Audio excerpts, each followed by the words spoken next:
A injustiça racial e a degradação ambiental marcam a vida dos brasileiros negros, indígenas, Racismo quilombolas. ambiental. De uma forma geral, essa expressão foi criada para identificar como é que as mudanças climáticas, os desastres naturais, saneamento básico precário e invasões de territórios vitimizam principalmente os corpos racializados. Vocês já ouviram falar sobre o racismo ambiental? Parece um conceito novo, mas na verdade está profundamente enraizado na nossa história e continua impactando na vida de milhões de pessoas em todo o mundo. A gente tem tanta dificuldade de mobilidade. Trânsito intenso, metrô não chega na quebrada, o busão tá sempre lotado, ou então lixões a céu aberto. E o mais chocante, ele afeta desproporcionalmente as comunidades negras, indígenas e pobres. Eu acho injusto, Por que injusto? porque todo mundo tem água nessa casa e eu não. Hoje vamos para mais um conteúdo aqui educacional e semanal no nosso canal. Vamos entender e compreender aqui como o racismo ambiental mudou a forma como vivemos, como ele surgiu e por que ele continua sendo um problema enorme em tempos de globalização e neoliberalismo. Fica até o final porque vamos desvendar um sistema que muitos nem sequer sabem que existe. Fica até o final que eu vou te dar um resumo em PDF do que é o racismo ambiental e como ele afeta a nossa sociedade, para você nunca mais ter dúvidas acerca desse termo. O racismo ambiental é um fenômeno onde grupos marginalizados, especialmente negros, indígenas e populações pobres, são desproporcionalmente afetados por desastres ambientais, poluição e decisões políticas relacionadas ao meio ambiente. Em resumo, é quando o meio ambiente se torna mais perigoso para alguns do que para outros, devido à raça e classe social. Vocês sabiam que o racismo ambiental ele começou muito antes, lá na época das raízes profundas no colonialismo, durante a era colonial, pessoal. As potências europeias aí exploravam as terras indígenas e escravizavam a população negra para extrair recursos naturais. A degradação do meio ambiente começou lá atrás, com a apropriação de terras férteis, enquanto os povos nativos eram empurrados para áreas menos produtivas, para áreas mais subdesenvolvidas da sociedade. E essa divisão injusta de terras e recursos continua até nos dias de hoje, em pleno 2025.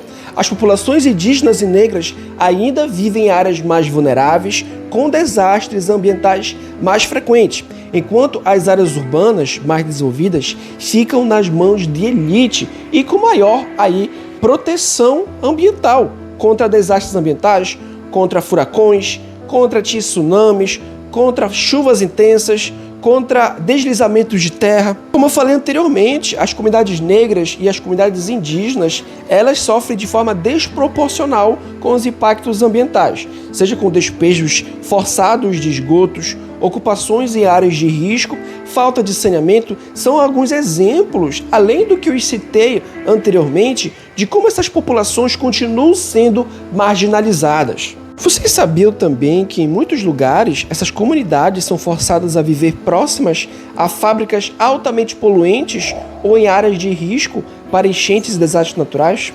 Elas são as primeiras a sentir os impactos das mudanças climáticas e das chuvas intensas e deslizamento de terras e poluição provenientes de despejos e efluentes, certo? E com a globalização e o avanço do neoliberalismo, o racismo ambiental ele se intensificou. A busca desenfreada pelo lucro levou grandes empresas a explorar ainda mais os recursos naturais, especialmente em países do sul global, onde a regulamentação ambiental é fraca e as populações marginalizadas têm pouca voz. Essas corporações, elas acabam se instalando em áreas pobres, explorando recursos e deixando para trás um rastro de destruição ambiental.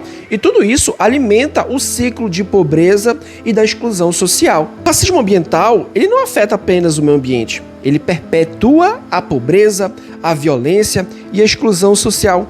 Mas o que vocês acham que podemos fazer para mudar isso? Precisamos exigir políticas públicas que protejam as populações mais vulneráveis e apoiar organizações que lutam por justiça ambiental. O racismo ambiental é uma realidade, meus amigos, e que não podemos ignorar. muitas pessoas são afetadas, seja no despejo de lixo doméstico, seja aí na falta de saneamento básico, falta de abastecimento de água, falta de qualidade da água.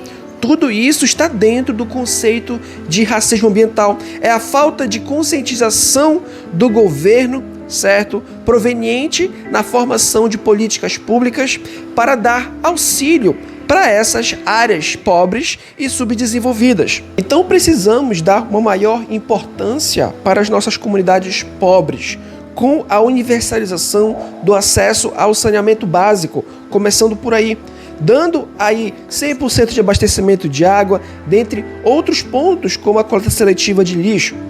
Tudo isso deve ser compatibilizado com áreas de alta renda, áreas urbanizadas, por assim dizer.